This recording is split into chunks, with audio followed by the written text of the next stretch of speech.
Wearing SPF is so important, but I know it can be a pain in the butt when you can't find one that works for your skin type or feels too heavy or breaks you out. So I hope this video is useful. I'm going to be sharing my top 3 fave SPF products with you today. If you want to see some more from me for some more sort of vegan and cruelty-free recommendations and some other little bits, vlogs and whatnot, then please do subscribe. And I'm just going to jump straight on into it with my skin type. So for me, I have normal skin. I don't get too oily throughout the day, but I do have sensitive skin, and I also have sensitive eyes, and I find that SPFs used to really sting my eyes, break me out a lot, and I always used to opt for mineral SPF.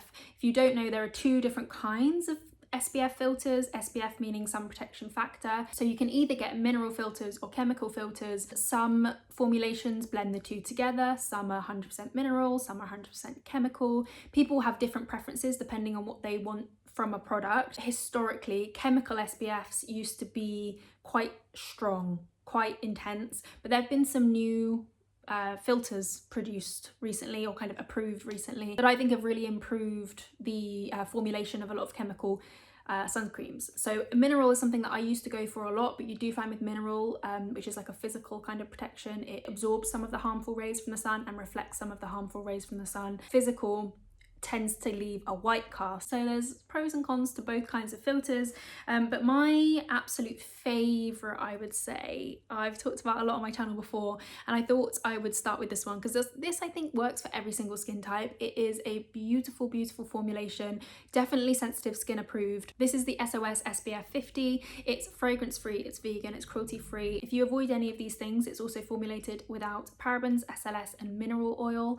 It is just such a basic cream. It feels just like a moisturizer on the skin, and I mean basic in the best way. Like, it feels just like a really nice moisturizer, and I'll just work it onto my hand. You can see that it doesn't have a heavy white cast. It is a blend of mineral protection and chemical. It doesn't have a strong scent that a lot of chemical sun creams have, so it's very gentle. If you find that a lot of sun creams sting your skin or sting your eyes, I really recommend checking this one out. It's so good. If you've got dry skin, I think you'll love this. Normal skin, even like I've got friends who've got really oily skin and they really like this as well. They just go in with a gel moisturizer first and then top it off with this, so they don't kind of overload their skin with creams and serums and whatnot. But yeah, for all skin types, I highly recommend this one, and it's super duper affordable. Also comes in a bigger tube now. They've released a big version. This is 50ml. I think the big one is 200ml, so should last you a while. Next up is the Hello Sunday SPF45. This is the one that's a serum, and this is a relatively new brand. I've got a full review on this product that I'll link down below if you want to check it out, and kind of like a wear test and whatnot. When I first tried it, I thought it stung my eyes, but I actually think it was a makeup product that I was using that was stinging my eyes. This one doesn't tend to, but I don't actually get it too close to my under eyes, which I know is annoying because, you know, you can wrinkle by your eyes, but just in general, apart from the SOS one, I try not to go too close to my eyes because they are just so sensitive that it's almost not worth the pain of my eyes stinging. But this is a very gentle, it doesn't sting my skin at all. It's very gentle in terms of the formulation, and it comes with this little dropper, which I actually find quite confusing because I never know quite how much to use. To do the 2 fingers full that's recommended is quite difficult with a dropper, but I find it doesn't leave a white cast. It's lightweight, but it is dewy. You can definitely see on the skin when you've applied it. If I just work it in, you'll be able to see that it's got this kind of like dewy finish that sets down a little bit, but not too much.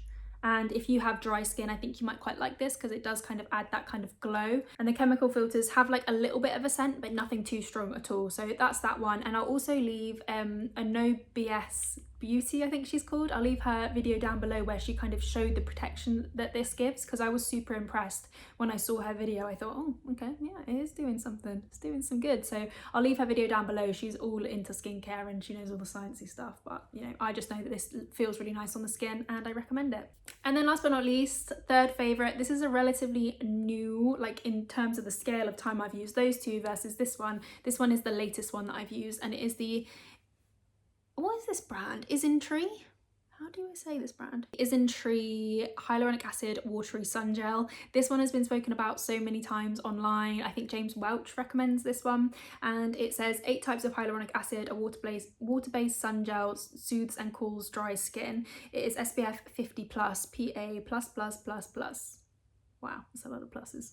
I really was impressed with this one. Now, my friend Marta actually gave this to me because she ordered it. I will leave her reel reviewing it down below as well. Her skin is combo rosacea prone. Like, she's got rosacea and it's kind of like she's got a combination kind of skin type, so she's got a lot of things going on, and she also has sensitive skin. So for her, this actually stung her skin, but there's a lot of, I would say, very basic moisturizers that I use that don't sting my skin but do sting her skin. So I think her skin is even more sensitive than mine. So if you have extremely sensitive skin, you may not like this one. I thought I would just say that up front, but I do have sensitive skin and I really enjoy this one. It is so lovely. It gives a very much a dewy finish, I would say, but it feels really nice on the skin. Like, it doesn't feel greasy at all. It's super lightweight. Like, it feels a lot more lightweight than the SOS one, but as you can see, it leaves quite a kind of dewy finish to the skin. But I've got this one on today and you can see I don't have any kind of like illuminating primer or anything. I've just got my BB cream on top, and you can see like it does leave a nice kind of like glow coming through. So I think that yeah, if you wear makeup and you're worried about a product not sitting well underneath makeup, I do really recommend this one because it feels so thin and lightweight and not greasy at all, but it gives SPF 50 protection. So those are my top 3 sun creams I wanted to recommend, and I just wanted to leave you with a little tidbit, if that's the right phrase. If you find your SPF breaks you out, because I personally used to have that a lot, and it would make me not want to wear SPF, which is not really what you want to do because it's a really important thing to protect your skin. I would just recommend, make sure you're using a cleanser that works and really breaks down your SPF. And even if you're not wearing makeup, make sure you wash your skin with a cleanser of an evening, because otherwise the sun cream is just sitting on your skin and could potentially be leading to breakouts. So I do recommend picking up a good cleanser. I would recommend a gel cleanser, and make sure you cleanse for 45 seconds at least before you wash it off, and then hopefully your skin won't break out because of your sun cream, because I know that can be an absolute pain, because it's like, I'm trying to protect my skin and yet this is how you repay me. So annoying. So yeah, thank you so much for watching. Let me know your favorite SPF down below, and follow me if you want to, and I'll see you very soon. Bye.